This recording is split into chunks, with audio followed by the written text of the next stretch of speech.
first time. Woohoo. I'm a virgin. Unfortunately, I do not have Michelle, the great and wonderful Michelle, tonight. But I do have here my guest, Kyle Suggs, with the conservative take. Kyle, why don't you say hey to everybody? Hi, everybody. How are you doing? My name is Kyle, and I'm happy to be here. Good to see you again, Woody. Yeah, you too, buddy. You too. How you been doing this past? Well, hell, it's been what 2 or 3 weeks now since you've been on Yeah, here. yeah. I've about 2 or 3 weeks since I've been on this show. You came on mine about 2 weeks ago. So, but since then, Jude, I mean, it's just been the same. I mean, it's like the four walls are calling in on me. We did get the chance to go to the beach this past weekend, though, which was pretty awesome. Sweet. You weren't worried about the corona getting on you? I mean, at this point, you're whatever. Just give me the virus. That's about how I feel about it. Give me the virus. Let me be done with it, so I can just move on and carry on about my day. That's Yeah. gotten about ridiculous. But anyway, the reason I wanted to bring you on tonight, a bunch of racism bullshit starting to back up again. We had on Monday night. If you're not normally in the news or whatnot, you had George Floyd, who basically was murdered or killed, or he died from a cop. Basically, the cop put his knee in his back of his neck, and he couldn't breathe, and he ended up dying right there on the spot. Now, of course, that has struck up a bunch of controversy again, as usual. Um, Now it's because it was a white cop, and of course, he was a black guy. So I'm kind of curious. I want to get Kyle's perspective because, I live by this so called white privilege. Kyle, what's your perspective on this whole ordeal? Well, there's two sides to this. There's the actual facts that happen, okay? And then Right. there's the other part of it, the other part, which I want to talk more about. But I did a little research, okay? I actually watched the video and so forth because I have my own opinion going into this. Right. Can you indulge me a little bit? I can kind of go with what I had. This is from a law enforcement officer that's not partisan to any of this. He's from, basically, this is what I've known. If these don't if these don't stand current what we have now, then let me know if this isn't what is the current effects. But right now, essentially, the cops were looking for a guy who was forging, creating bad checks. This gentleman was supposedly matched the description. They grabbed him. He resisted arrest, and then he basically didn't want to get in the car. He said that he was claustrophobic, and the cops put him on the ground. Of course, you saw the video with the knee on the neck. Now, that looks bad. It's a bad deal, right? However, within Minnesota, there is a policy within there. If you're trained to do it's called low level of use of force, you can actually use that tactic in a way that doesn't prohibit breathing, blood flow, whatever. So right now, the question is we don't know.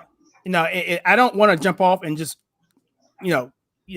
say one thing, but and we don't know until the toxicology report comes back. We don't know if he was high on something. If he was high on something, was he suffering from excited delirium, which is when you have PCP and you come down from that, and then your body doesn't stop coming down, and then you end up dying. Either way, there's negligence because cops are trained to look for that. So I don't really want to talk about the facts of that piece because people are going to spin it any way they want to spin it. I think the law should take its course. I think we should do due process and be respectful for all that. This other crap going on, I got a lot to say about that. Well, before we get on that, because I've got a lot I could say about that too. I've watched the video and I've watched, CNN's spin on it. And of course, it's because he was black. But anyways, I don't think it was because he was black personally. However, from watching the video, the cop not one time did he sit down and actually check the guy's pulse, or he had him restrained. Why did he stay on his neck? That's my issue with him. I wrestled back in high school, and there's some pretty rough moves that I could put you in and would knock you the hell out. And I don't know. To me, just judging this one video that we've seen, the cop was negligent. He should have checked the guy to make sure he was responsive because, there for about 3 minutes, the guy was not moving at all. And the cop didn't check, didn't even try to check. He's pulling out his pepper spray to spray the people that are telling him to check the guy out. He's not moving right at that point. So, I mean, I have issues with that. Anybody knows me, I support law enforcement officers. And of course, you've got a few that are just straight up douchebags. Not saying this particular cop is, but judging the video, yes, I would say he's a douchebag. But that being said, I do not condone it. He should have, I don't know, I would imagine there should have been some kind of protocol that he should have followed, and it didn't appear to me that he followed any type of protocol there. And that's what I have issues with. Yeah. Something wasn't, at worst case, he was negligent. Okay. So if he, I didn't catch the part where he didn't check the pulse. The video I saw cut off after that. But yeah, that's a whole nother side of it. So that I got to reevaluate what I just said. But essentially, yeah, somewhere in line, either he was not trained to use the technique that the Minnesota Police Department can do, which is, again, you have to be certified to do this. It's supposed to be a technique you put on the neck where it doesn't affect anything, and it's supposed to be a low level use of force. And if that was the case, and he didn't do that, or if he was coming off a PCP, because he made a comment, "What are you on? What are you on?" You remember that? Yes, I did hear that. So, I mean, it could have been excited delirium where he's coming down from it and his body's crashing. It could have been cardiac arrest. It could have been anything. And, to your point, I mean, to not check, there has to be a policy in there. And if there's not, then the Minnesota Police Department is culpable. Because if all that stuff is in the handbook and none of that's part of that, then the whole department is to me, is responsible. Yes, absolutely. Absolutely. Now, moving on to the protest. My issue is this, okay? You want to protest, that's fine, protest. But protest peacefully. There's ways of protesting to get your point across. I've been arguing all day with people on Facebook about, look how well it worked out for Colin Kaepernick, he protested peacefully, and like I told them, I have no problem with him protesting. I have an issue with him protesting during the national anthem and kneeling during the flag. That is absolutely his right to do that. Doesn't mean you should do that. Just because you have a right to do it doesn't mean you should do it. You should do it, kind of that deal. But regardless, protest peacefully. However, also, if you're mad at the cops, why are you looting and rioting and burning down AutoZone, Target? There was some other businesses I've read that they burned down to the ground. There was a apartment complex that was in construction. They burnt that down to the ground. Section 8 housing out here. Yes. So, I mean, you're mad at the cops. Why are you burning down AutoZone? What did AutoZone do to you? I mean, they didn't provide the law enforcement officers their vehicles. I mean, why are you burning down Target? And then looting, stealing, and all that mess. That's ridiculous. Your entire narrative, your entire what's the word I'm looking for?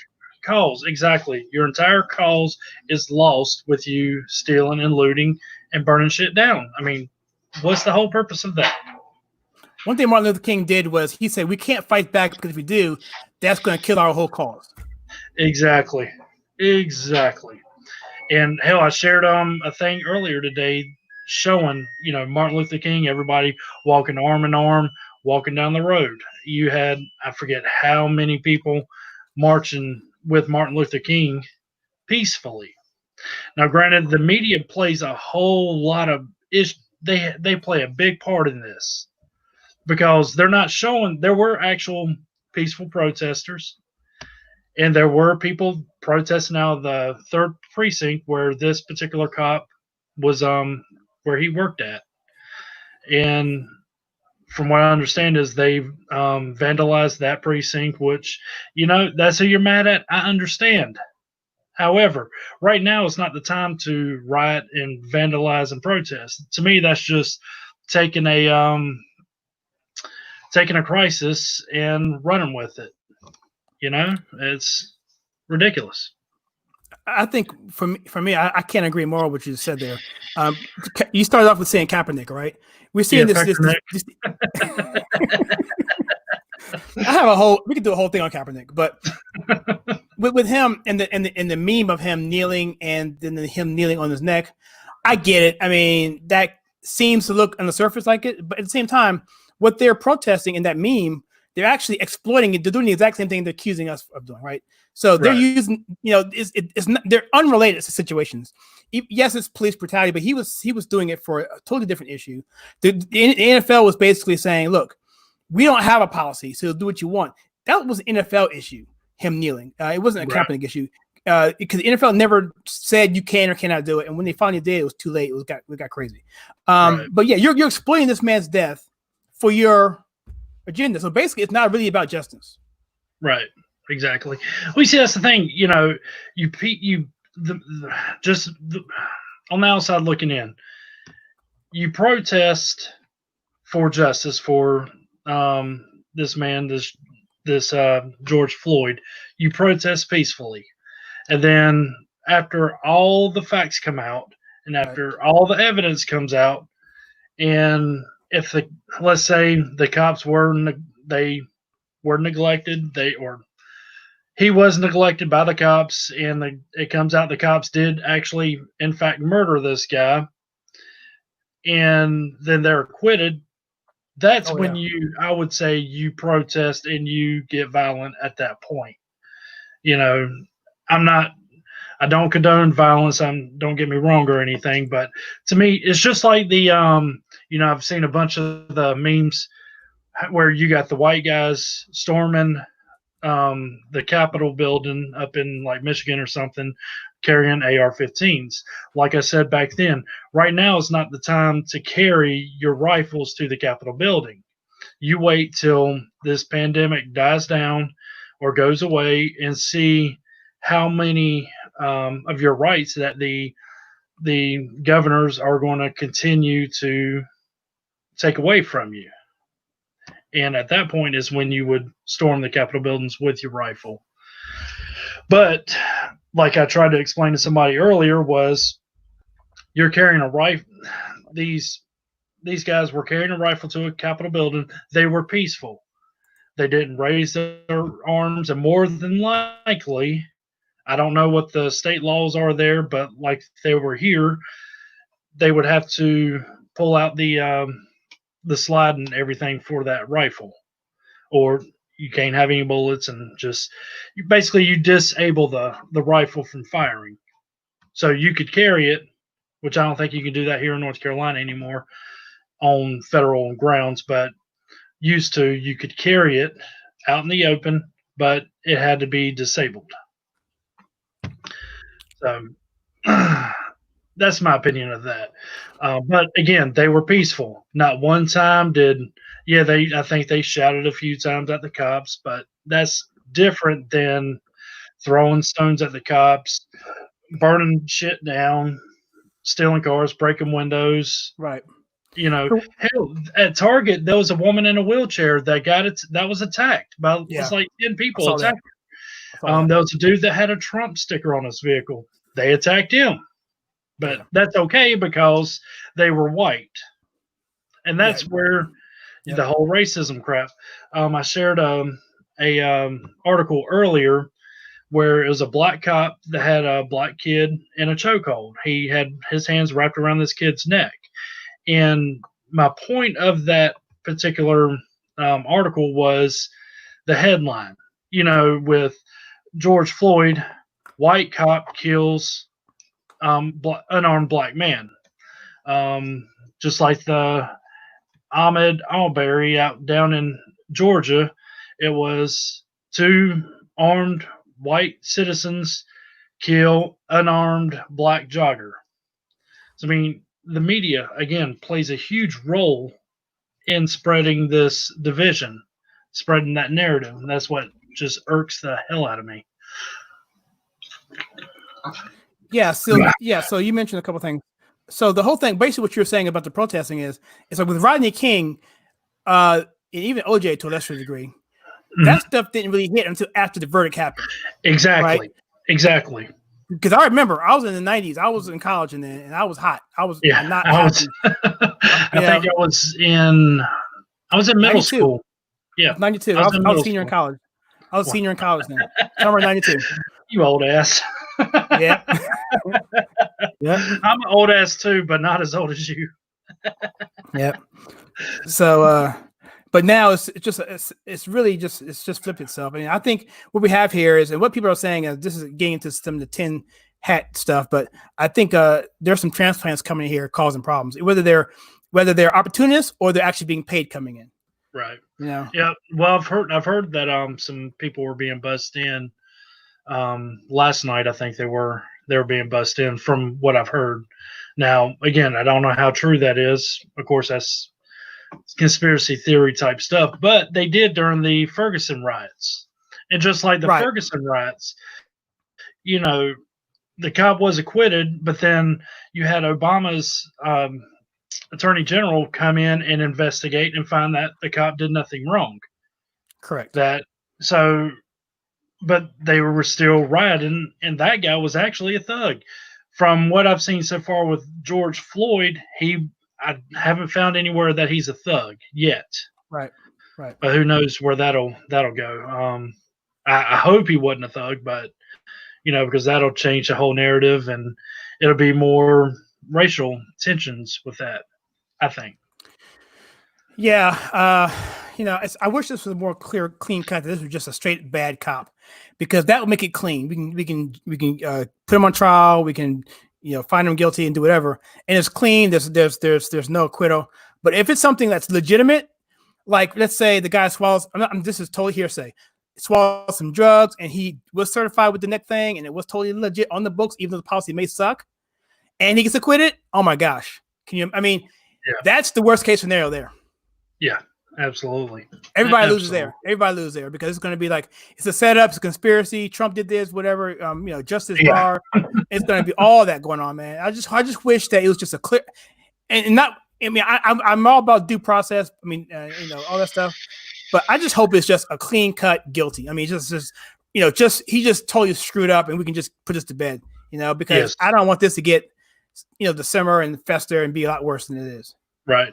Well, just like this, the Ahmed Arbery, I can't say his name. Is it Ahmed? I think so. I kind of stay away from that one. Well, I mean, just that whole ordeal.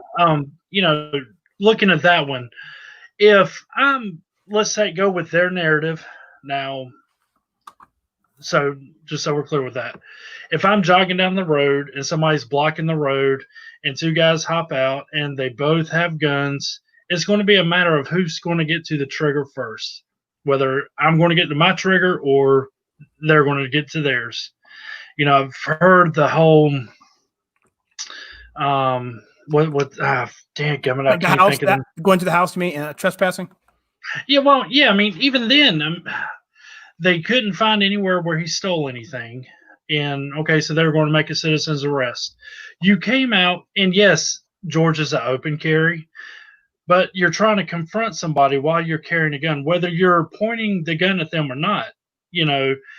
Again, if I'm trying to put myself in that situation, if somebody tries to stop me, I'm going to have my hand on my gun, and it's just going to be a matter of if he starts lifting that rifle, or if he starts lifting his gun, I'm going to pull mine and I'm going to fire away, Now, was he armed? Because no, he was not armed. But, you got all these people talking about people like me that I do have my permit to carry, or my license to carry, my concealed carry license. People talk smack about us. Oh, you're such a puss cake. Why can't you just fight somebody man to man, fist, hand on hand? And said, because I'm not going to carry a knife to a gunfight, period. That's the bottom line. It's not going to happen. I'm not going to pull my gun unless my life is being threatened. And at that point, it's just going to be a matter of who can get to the trigger first. Hopefully I can, but because at the end of the day, my life is worth more than yours at that particular juncture. You know what I mean? Yeah. Plus, they assume it's 1-on-1, and then Right. what if it's 1-on-1, but the guy's 500 pounds? Hell, You know? not only that, but is he carrying a weapon? You don't know. Well, Yeah. I hold mean, on, sir. Are you carrying a weapon? Before we throw fists or whatnot, are you carrying any weapons? Are you going to exactly. stab me? I ain't doing all Yeah. that. No. And I'm I too think. old for that shit. My trigger finger works great. I can still see. So Well, growing up, man, there are people who would get in the fight, and then they would win the fight, and then either the boy would get a gun and shoot him, or they pull a knife out yeah, and stab after they lost the fight. So, it's like, come on, man. So that's a bad argument. that's because people today they can't take an ass whooping. Yes, I've taken my share of ass whoopings, and Oh yeah, not one time have I, thought, hey, I'm going to go kill that son of a bitch that beat my ass. No, we actually became friends you become friends 90, after that. 90% of the time, And at that point, that's my best friend at that point. It's only been like two fights I've been in that me and another person did not become friends. But, it Yeah. is what it is. So let's talk about the more government aspect. I was saying this because I was saying, my first response was, okay, and you people want more government. I mean, Oh my God. I No mean, kidding. I mean, so It's this like, should are be. you kidding me? Can we all agree now that the government is bad? The over. Have you ever heard of Bull Connor? Go research him. You You said know, Bull Connor? He's a governor back in the '60s. He was a governor or sheriff. I think he was a sheriff. He was segregation. But my point is that come on, so you can't have it both ways, in my opinion. I'm not trying to remove. I'm not trying to equate this situation together. I'm not trying to trivialize George passing at all. I'm not trying to do that. What I'm trying to say is, just as a conceptual, ideological thought process and argument, and just going forward position, is government good or is government bad? And if the government is bad, do you want more of it? Yeah, no kidding. Hell, I got in an argument with one of I would call this girl a straight up communist. She calls herself a socialist. She's got friends that call themselves communists, and I get in arguments with these sons of bitches all the damn time on Facebook. I know, whoop-de-doo. But anyways, I made that argument today. I was like, you want more government, but yet this is what you get. What these people rioting, what they're doing now, the chief of police is going to the governor saying, I need more funds because I need more officers. This is what happens Right. when the budget's been cut and we're underfunded, we're understaffed. This is what happens. So now you're going to have more cops. And y'all are saying that the cops are the problem. Well, you're just bringing it on yourself, more damn cops. So here's to you, more government. I Same think argument I've had. Oh, sorry, go ahead. no, go ahead. No, a good solution really would be for the citizens to. Well, let me back up a little bit. So I had Officer Rick. He's a buddy of mine up in Maryland. He's a law officer, and he had him on my show about a month ago, and we talked about this. And basically, he said, you know what? Just after Kobe Bryant passed away, he said, you know what? He says that the climate in the police force right now is that people don't want to be cops anymore. They don't. Why do I want to get low salary to get denigrated, get spit on, cussed at, and and then all this? So what they're doing is they're attracting people who are the lower bottom of the barrel in terms of society. Right. So what we were saying was make it more attractive to get a higher caliber of officer, so you get less of the douchebags. The ones that are gonna, because he said cops they come in with three categories. There's usually the true blue American who wants to be a cop, wants to be perfect, whatever. Then you have the one who's just a douchebag, and you have the one that's another category he mentioned. But two of the three, exactly, yeah, that's what it was. Exactly, that's what it was. And he said, and we want to weed those guys out. But if people don't want to come on, what are they going to do? Where are you going to get them from? And so the other solution would be why don't the people, and I'm black, so I can say this, why don't black people be involved in the police department? Why don't they go into the police academy? It's a good paying job, and understand to clean up your own community. Because you say you're worried about whitey coming into your neighborhood and beating you up. Well, how about you go in this community and you start giving the cops more options to put a more diverse presence on the street? Yeah, no kidding. Hell, I had there's a black lady arguing with me today, saying that she is scared to come outside. Now, I don't know where she lives. I don't know her background. I don't know anything about her other than she's scared to go outside because she's afraid that white people are going to lynch her in the streets. Now, we haven't had a lynching issue since what, the 60s? I can't remember. There's something in New York about some dummies that were being lynched or whatever, or some effigy, whatever. But I don't remember anything major of any trend of anything at all. Right, but in the past 30 years, and there, I had no argument for her because I cannot put myself in her shoes, But as a black man, are you scared to go outside? Are you afraid of being pulled over by a cop? Or there was a time in my life where I was concerned about it. I grew up in D.C. area, and I was concerned about it when we were the murder capital of the world. I was more concerned about being shot by a drive-by, mistaken of identity. Right. I was never comfortable with being pulled over by the cops, but growing up, we kind of knew what to do. 10 and 2, baby. Yes sir, no sir, whatever. Yeah. But that was something we taught, but we're never taught to talk back to a cop. So to answer your question, no, I don't have that fear from a police officer, and nor do I have it with anybody else. Primarily because of my political affiliation. Because I think, I just don't think that. So you're a black Republican, so you're fine. You have no fear. But if you were a black Democrat, you'd be scared shitless. Well, I was. Yeah, I guess. I'm more scared about Democrats at this point right now. So they're the ones that are showing the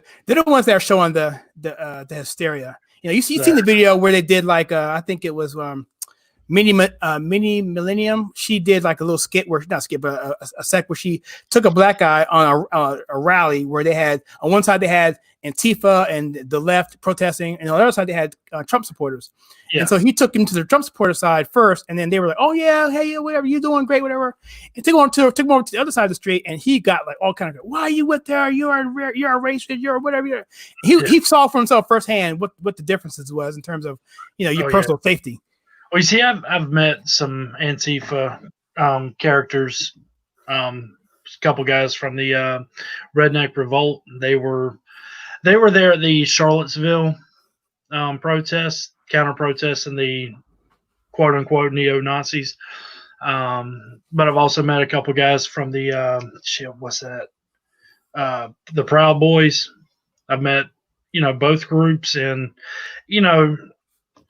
both groups are fine, as far as don't take that damn it. Now I'm going to sound like Trump, and there's good guys on both sides, but that's the truth of it. There's good guys on both sides, but like with Antifa, and I've argued with my buddy, I still call him a friend, but we disagree on a lot of different views as far as we both support Second Amendment. However, he's more for the Black Lives Matter protesters, which I've met people from there also. But again, here's where media skews everything and keeps everybody divided. You had a group in, I think it was Kentucky a couple years ago from Black Lives Matter, one of their chapters, and they were hosting a party where no white people were allowed. Now, I'm in North Carolina. I'm not planning on going to Kentucky anytime soon. But, if that was here, I would take offense to that. It's like, what? I can't go because I'm white? Then their response was, your white privilege can't help you here. I said, okay, that's fine.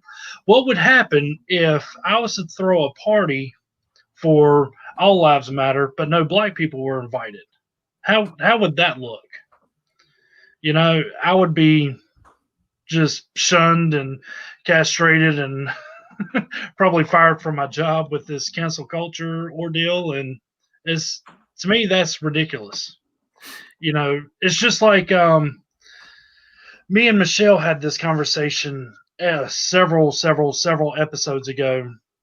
Tell me one word that a black person cannot say. Me? Yeah, you. Tell me one word that a black person cannot say.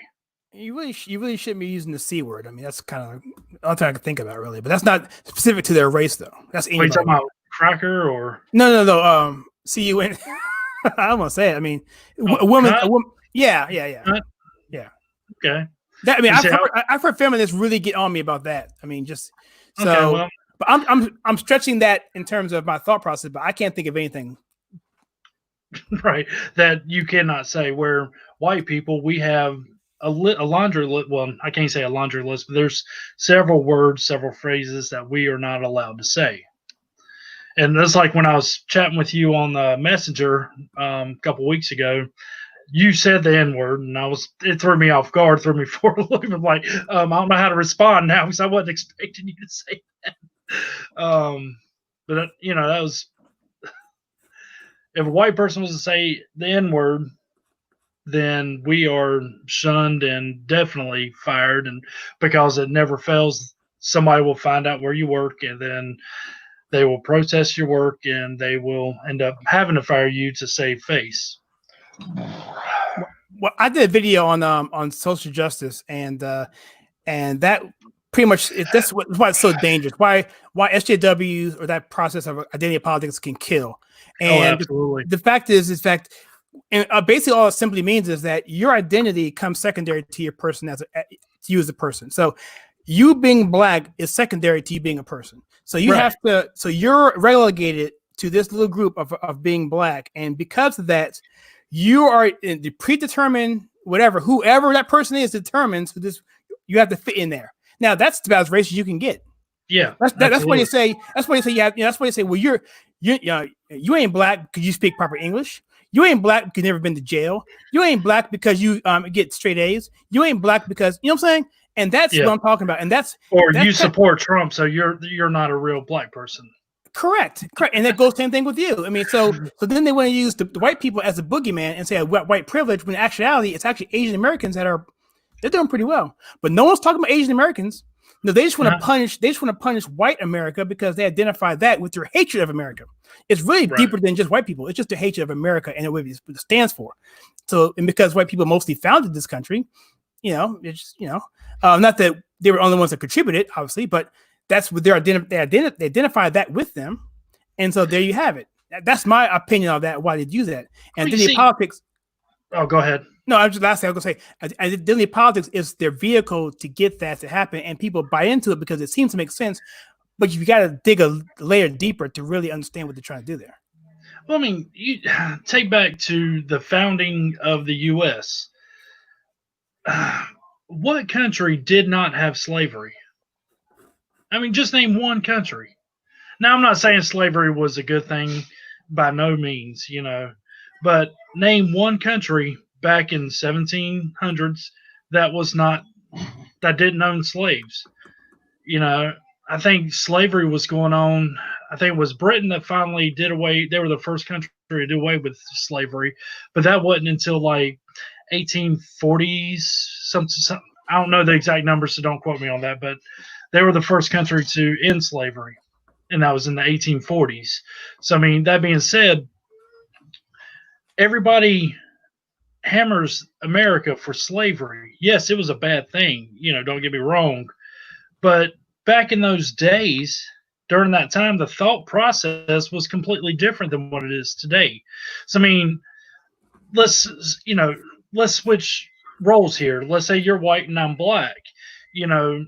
You would view me back then as a lesser person, but today, we're equal, right? Yeah. But back in those days, it's completely different. Black people were not even white people. I mean, there were more Irish slaves than there were black slaves at the time, but nobody ever talks about that. It's always about the whole entire white and black ordeal, and that's what gets on my last damn nerves. I get sick and tired of the racial narrative, and especially today. Like when I was growing up, going through middle school and high school and all, we could say things like it's a black thing you wouldn't understand. Nobody took offense, and white people were okay. Well, it's a white thing you wouldn't understand. Nobody ever took offense to that. But if I was to say that today, holy shit, I'd open up the doors of hell. So it really amazes me, like especially like the sayings that we said back in the 90s, and I don't remember half of them, so don't even ask me. But I hear these millennials today, they'll say something again, I can't remember it, but they'll say something like, well, that's racist. I'm like, we used to say that all the time, and as my black friends, we were joking about that stuff back and forth, and nobody had an issue with it. But today, for some reason, it seems like we've like backpedaled back to the 70s or something. It's yeah, like, I think Obama had a big to deal with that. But let me go back up to your comment of slavery, because I wanted to say this, because I know I used to be a leftist black person. I had all the arguments, and when someone say, well, everybody had slavery, our side of it would say, well, African slavery was worse than theirs, and okay, which is probably true. However, if it isn't, then it's true. Then why don't you not mention everything else? Then if it was so bad, then why are you omitting everything else? You know what I mean? You're admitting the Irish, you're admitting even Native Americans, at a certain level, enslaved their own tribes within other tribes. Or no one wants to talk about the Middle Passage, meaning in Africa, how the African tribes enslaved other tribes and then sold those off to white slavers. So, but no one wants to even talk about that. So if African slavery was so much worse than that, how come you totally omit everything else? It should be able to stand in comparison, be like, well, we understand. But it's not. So it's more of a mischaracterization, because they want to keep you stupid and put into an idea that it's only white Americans that were causing the problems. Well, let's see, back before the U.S. was actual country, we saw the 15 colonies. There was I think it was that far back. Don't quote me. I get tied up with the dates. I can't keep track of everything, but there was a black guy, Anthony Johnson. Have you ever looked him up? I don't believe so. All right, he was the first legal slave owner in America. So this, I think. Oh yeah, okay. I actually. I didn't know his name. Okay. So this is actually after America was America. So anyways, again, like I said, my dates are off. But anyways, before that, you had white people, you had black people, and it was their civil duty, much like the jury duty, for instance, that you have today.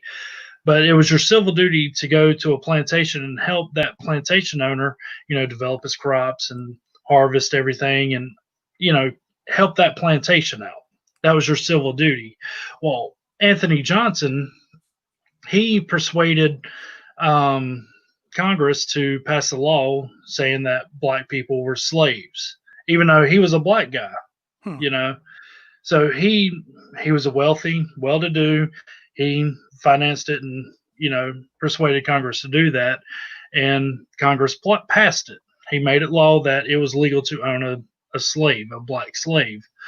They didn't teach us that back in school. They left that part out. In my opinion, that's a huge,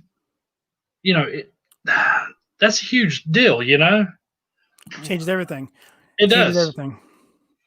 But then that goes back to my whole government schooling. They push a narrative, and it seems like as soon as you get out of the government schools and go to college, that's when all hell breaks loose. You get these crazy damn professors that they teach this history, but for some reason they do it in a way that changes somebody's mindset. It makes no sense anymore. It's like 52 genders. Wait, no, there's only 2. No way you look at it. There's male and female. There's no 52 genders out there. It's impossible. Science will tell you that.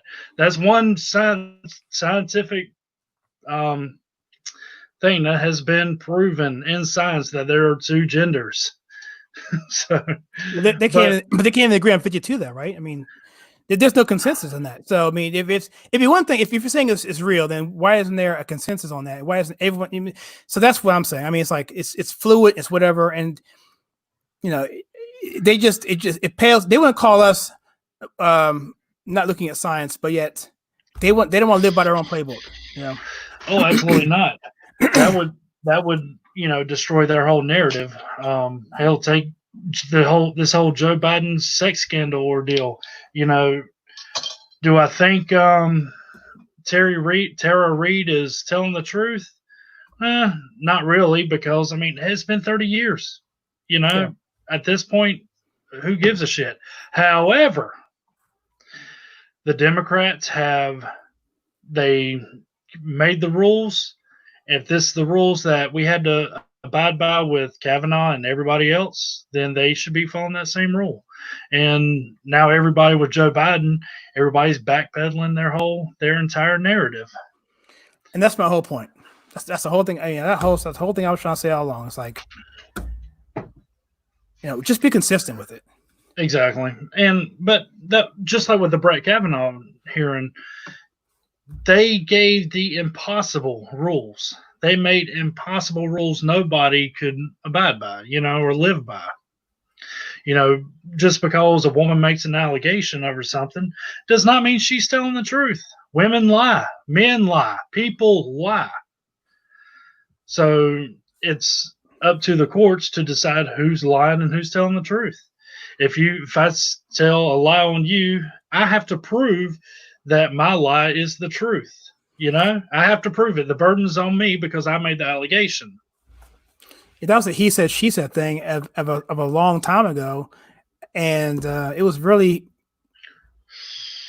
I mean, she didn't have any corroborative evidence, any witnesses or anything, or the time or date or place, whatever, where Tara Reid has all that. And so, right. And to your point, she has people that are corroborating her story. So you can't. So this really is a bad thing for them because I mean they really don't have a place to stand now. Mm-hmm.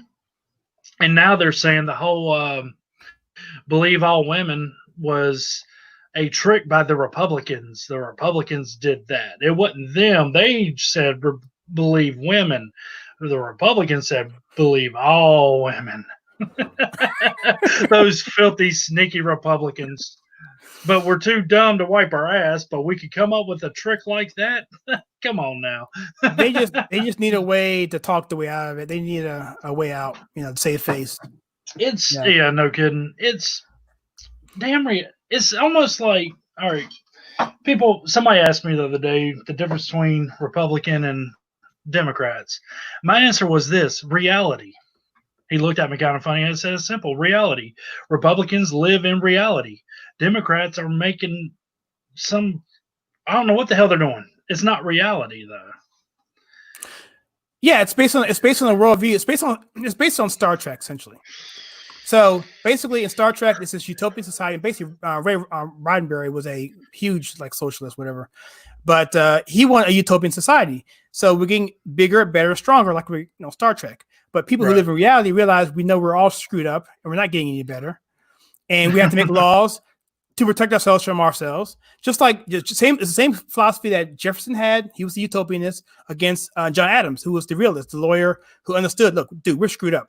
Oh, but Jefferson, we're great. We can evolve to be this perfect society, and he's off in here. And so that's really what you're dealing with here. Two worldviews, one based, like you said, in this fantasy utopian whatever, and people here who say, you know what? Nah, I need a gun, dude. I mean, I gotta be a safe. I gotta be able to protect myself. I'm sorry. Well, you see, the founding fathers understood that. That's why they wrote the Constitution and gave the power to the people and not the president or Congress or anybody. The people have the power, not our wonderful government. And I think the American people have lost that between the generation before me and my generation have completely lost that. And, the millennials and I don't know what the next generation's called, but Z. They're okay, Generation Z. They're trying to make this utopia that does not work and will not work. You want a socialist government like Bernie Sanders, but okay, so let's say Bernie Sanders, let's say he's a socialist, and let's say he does things and they're great, everything's working great, but now his term has ended and we have two more people to vote, or four or five or however many people, we vote this one person in because he seems like he's got it down, figured out. But then we just elected Stallings or whatever the dude down in shit. I can't even think of his name now. Jeez, what's wrong with me? Louisiana or Venezuela? Venezuela. Chavez. Chavez. Yeah, we just elected Chavez. Well, our whole utopia just got shot to shit because we elected the wrong dictator. Yeah. Yeah. So, or we elect Hitler. You know. I mean, that's kind of here's something funny. This is kind of off subject a little bit, but the French Revolution was basically to get rid of the King Louis. I think it was the third, whatever, cut his head off, him and Marie Antoinette, whatever. The whole bloody, it was horrible, right? But check it out. You know what got them out of it? Napoleon. He was the one that came after they killed everybody else that started it, including the founder of the French Revolution. He was decapitated. Then, of course, Napoleon goes off because he's out there to defend France because France is split. They need someone to protect them because they're about to get invaded by everybody. So Napoleon kicks butt. He comes back and becomes emperor. I found that is so funny. And then, so, okay, I'm sorry, I can go on and on about that, but well, I mean, just like that. I mean, like I said, all it would take is one person to screw up the entire deal. Right. Yeah, socialism on paper sounds great and it works on paper, but when you try to implement it always ends in communist or communism. It's because deep down people want to be free, and in order to be free, and you have to enforce it. To enforce, you need a gun. Yes, and that's what communism does. It locks you in there. Damn it, you're gonna. People are raising hell at the cops, but they want socialism. What is the police? It's a socialism program. Yep. So I mean, you want socialism, but you're mad at the cops. Point proven. And also, do you want to be able to protect yourselves? That's Second Amendment, right? So this is actually a good opportunity if we frame it right for conservatives to really say, hey, we have a better solution for you. Yeah. So let's talk about, George Floyd. Okay. All right.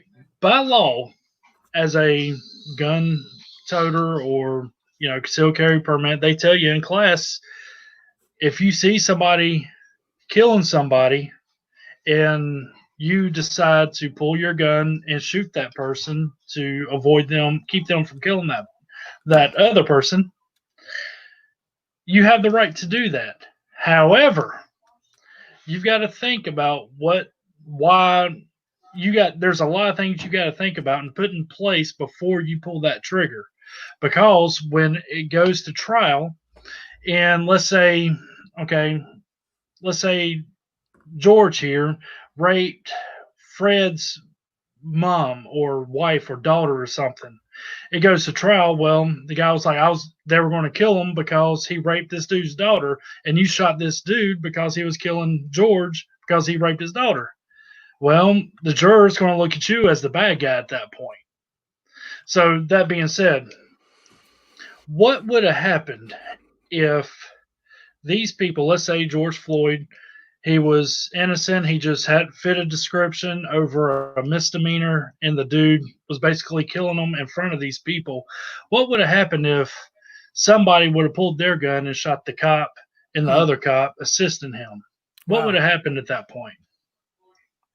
Because when you look at the law, you have the right to save that person's life if you feel that their life is being threatened. Wow. Throw a little curveball at you. Yeah. I think, well, first of all, I don't think the people who would have shot him would have got past the second cop. The cops are they practice guns all the time. They shoot all the time. Yes, they do. You probably got more than 2 or 3 rounds off. Right. But But hypothetically speaking, now you're talking about, let's say he was a trained person, he was right to carry and everything, he was, a marksman or whatever, and was calm and cool and took care of business in that context. Now you're dealing with like a constitutional crisis in some ways. Yeah. If not at the national level, at the state and appellate level, Yeah. That brings up a whole nother level of with the gun laws and the gun laws and the right to carry and the what's it called when you have procedures to do something to fight, rules of engagement. Yeah. Okay, good. I'm glad I made you think a little bit. Yeah, glad I was able, because you're throwing shit at me. I'm like, what? I really don't want to touch that one. That's kind of a tough one, but let's ask your police friend Rick. We'll see what he has to say about that. Yeah, I haven't spoken with him. I need to get up with him on this. I'm curious what he probably agrees with us on this. I mean, it's just because he deals with this all the time. I mean, he's part of like dealing with like publicity from the media to ask questions. He's a relations guy, media relations guy. So he deals with this all the time, researching stuff and making sure internet, make sure that people are who they say they are. So in fact, even his department was actually involved in the Kavanaugh because that was in his county. Oh wow! That back in 30 years ago. Yep, when the alleged rape happened or alleged assault happened, that was in his county. So the alleged gangbang. Yeah, I'm not sure. It was even. I don't think it was physical. It was just like he assaulted her. He exposed himself. Exposed himself. Is that what it was? He exposed himself and he got on top of her and was trying to fill her up and shit. Oh, okay. Gotcha. And she kicked him off. I don't remember. That was 6 months ago. I can't remember that far.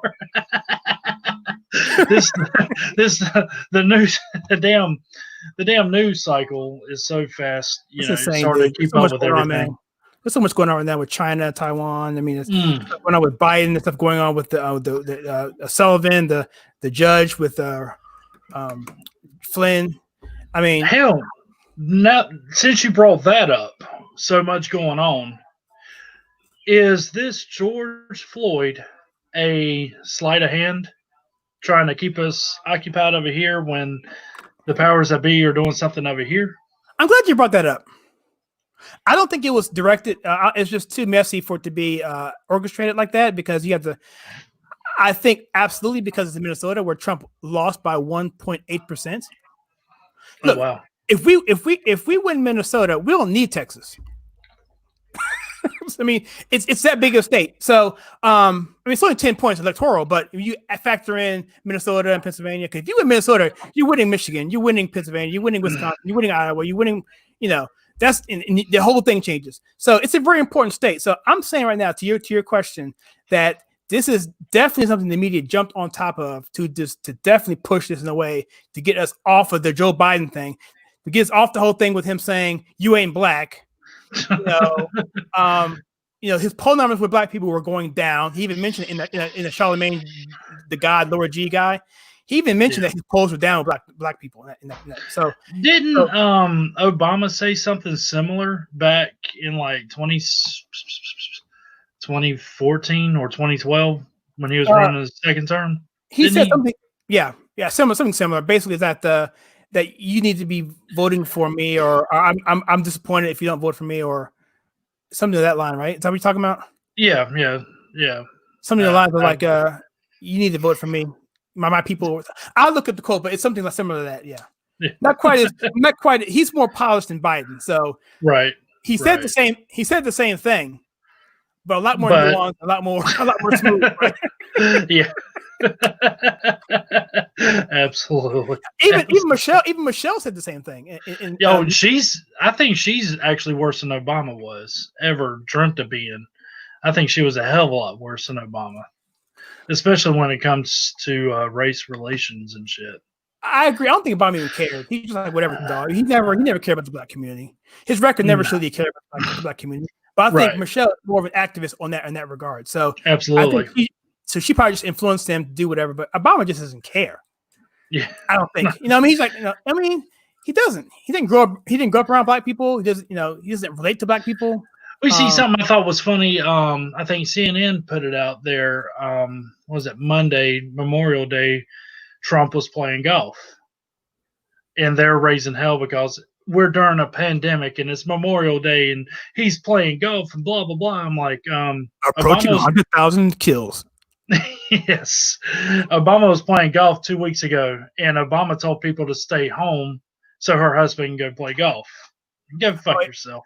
Pardon my language. And not only that, I think someone on your page said something about, I don't know if it's your page or someone else's page, basically said that they showed that Obama was Trump was basically getting on Obama for playing so much golf during whatever.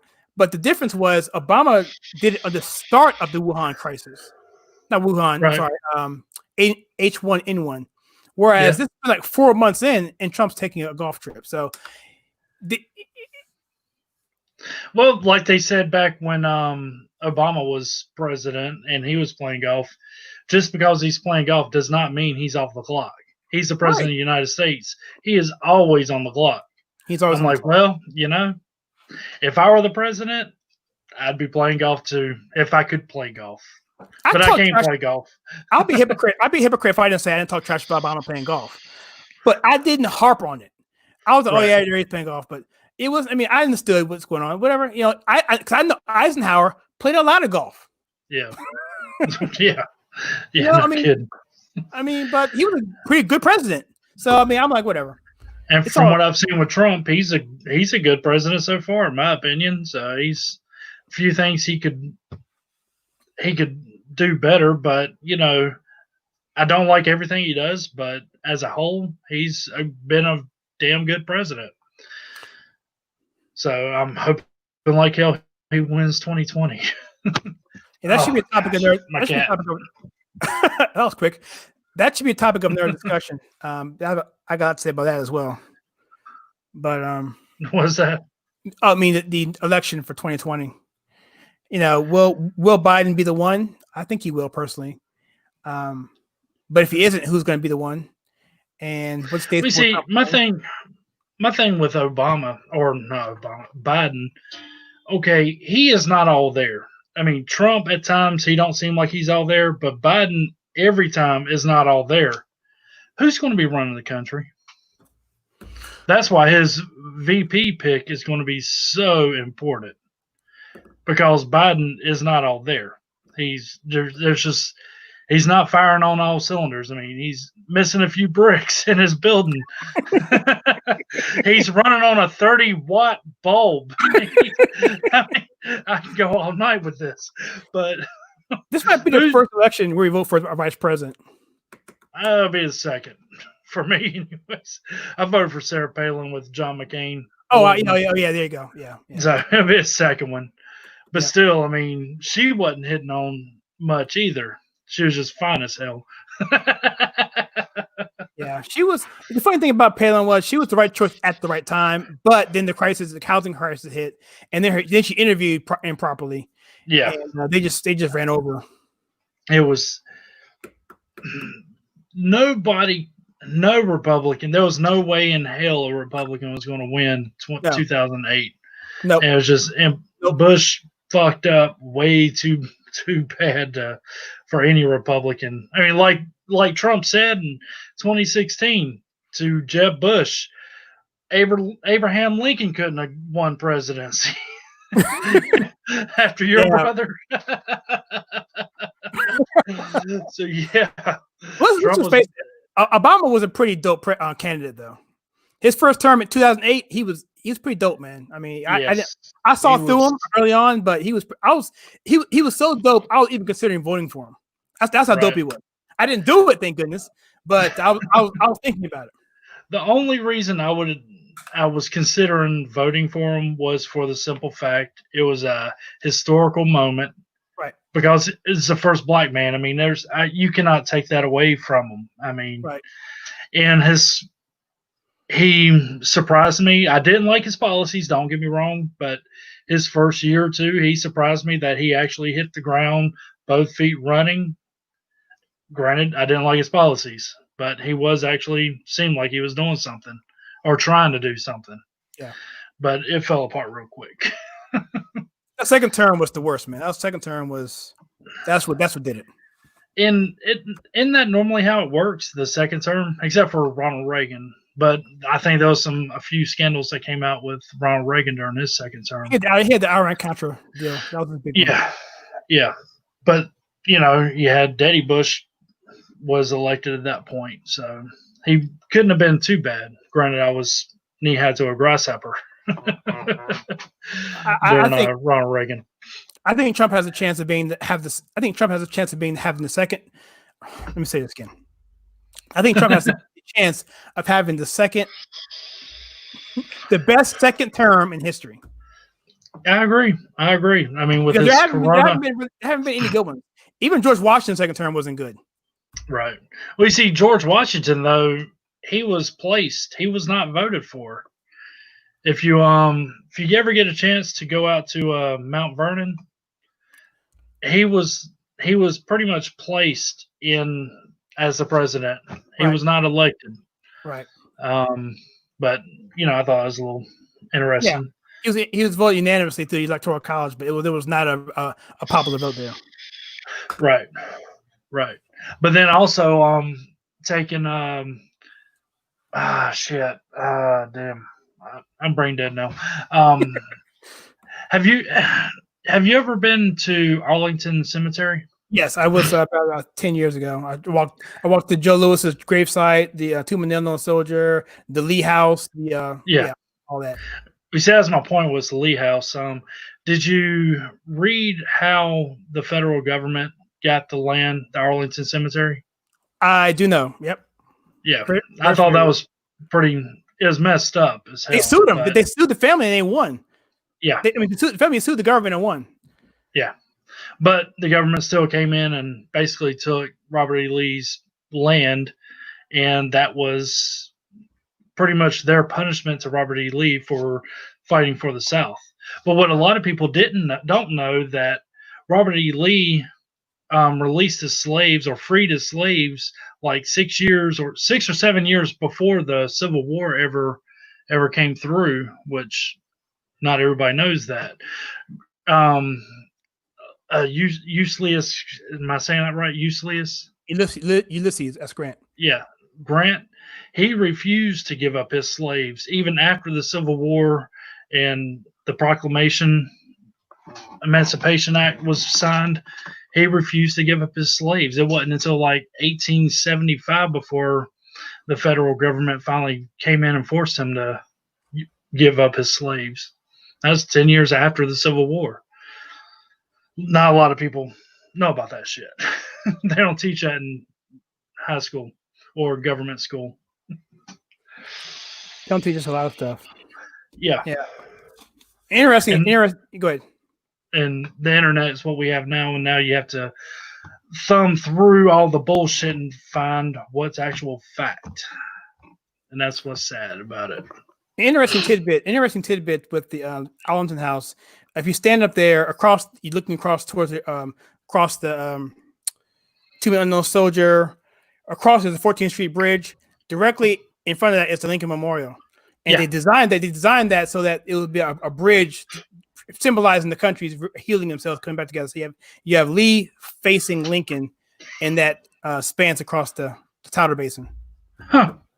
Because I've stood. You can see the Pentagon. You can see the Lincoln Memorial. You can see a bunch of those memorials from the Lee's mansion. But it's beautiful, man. It's a beautiful place to go to, man. Absolutely. So anybody listening, if you ever get a chance to go up to Washington, D.C., definitely check out the Arlington Cemetery. It's definitely something to check out. The Tomb of the Unknown Soldier, that is pretty remarkable. If you ever get a chance, watch the mess ups during the changing of the guard at the Tomb of the Unknown Soldier. There was one in particular where the guy was checking the guy's rifle, and you got the he's checking his rifle, and when he flips it up, he drops it. I saw that. the guy gets stuck in the foot, and he's just how he keeps a straight face and doesn't move, flinch is beyond me. There's no way in hell I would have looked at homeboy and like, you stupid mother. With everybody there looking like, oh my God, he's bleeding, but he continued to walk it and guard the tomb. I thought that was pretty interesting. And also during all the hurricanes that have come through, there's always a guard marching. It never stopped.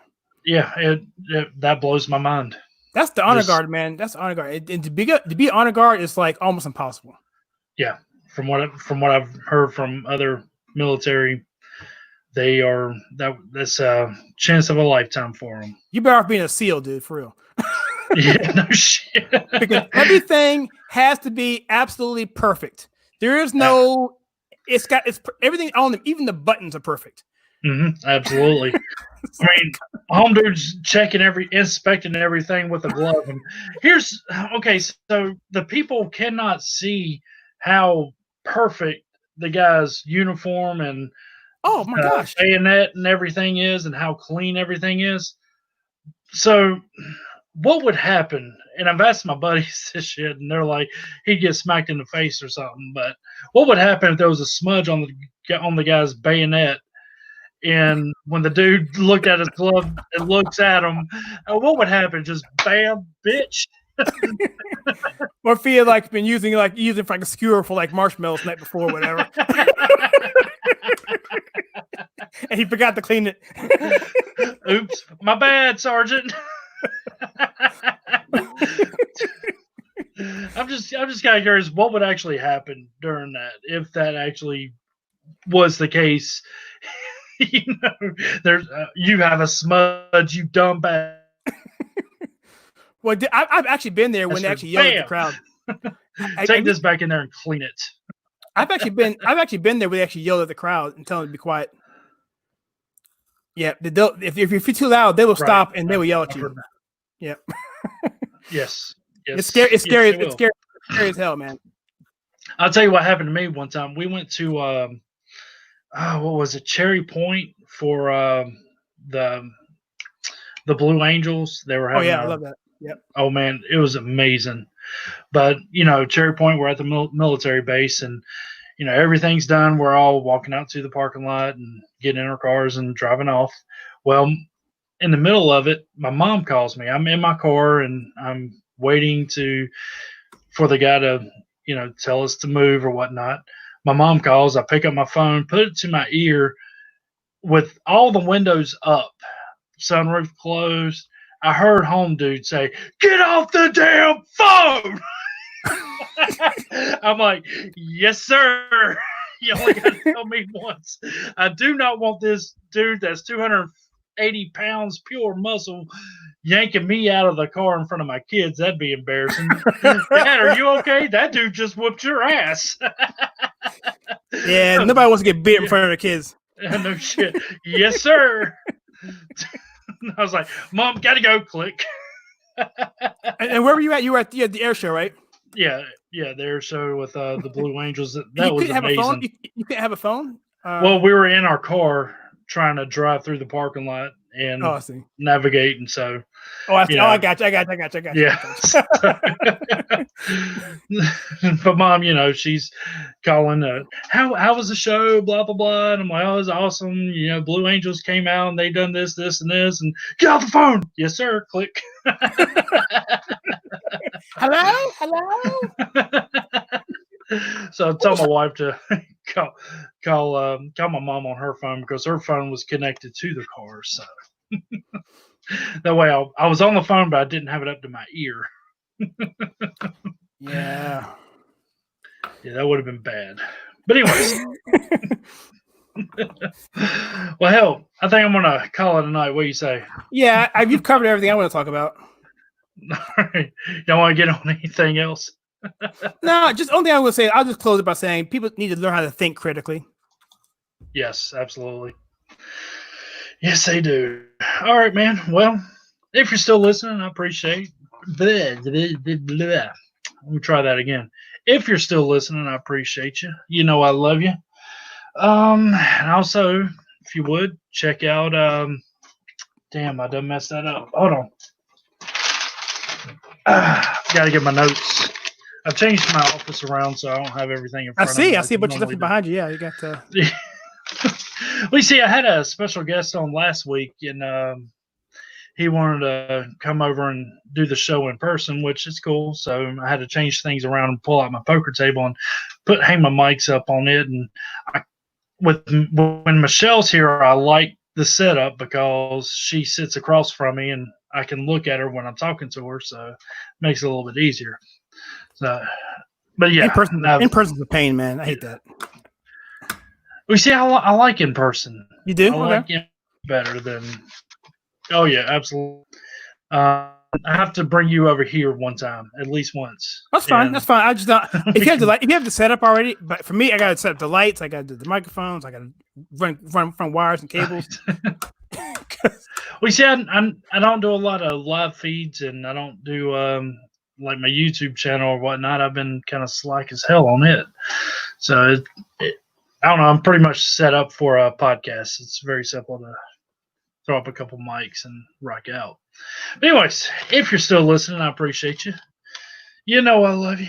And I also want you to check out QPC's Podcasting Network, where you can get all your original podcasting needs, I guess, entertainment, whatever. Where you can get great shows like Getting Shitty with Smitty, which he was on my last episode. And unfortunately for me, I got kind of shitty on my own show, which I typically do not do. But you can also check out QPC's Kick-Ass podcast and, of course, Sweating Bullets podcast. If you want to get in touch with me or Michelle, which she's normally on, you can hit us up at facebook.com/woodies.sweatingbullets.1. Also, Sweating Bullets podcast at outlook.com. Also, tell one friend about us at least. I appreciate it. Let them know you can check us out on iHeartRadio, Spotify, iTunes, TuneIn Radio, Stitcher, Podomatic, Google Play, and YouTube. And for that, I think that's it for me tonight. Kyle, thanks for being on. Why don't you drop a little bit for your YouTube channel, if you would. Sure. Thanks again, Woody. It's always a pleasure to be on here. I appreciate it. Thank the audience for having me on. My name is Kyle, and I have a channel called The Conservative Take. That's basically theconservativetake.com. Our YouTube channel is youtube.theconservativetake.com. And if you go to there, you can check out my videos. We do TV culture and movies, and we filter it right. So we try and do exposés, we do live interviews, we do streams. We have fun. We have a Discord server if you want to check that out too, but check that out. So all their links are there. So theconservativetake.com. Awesome.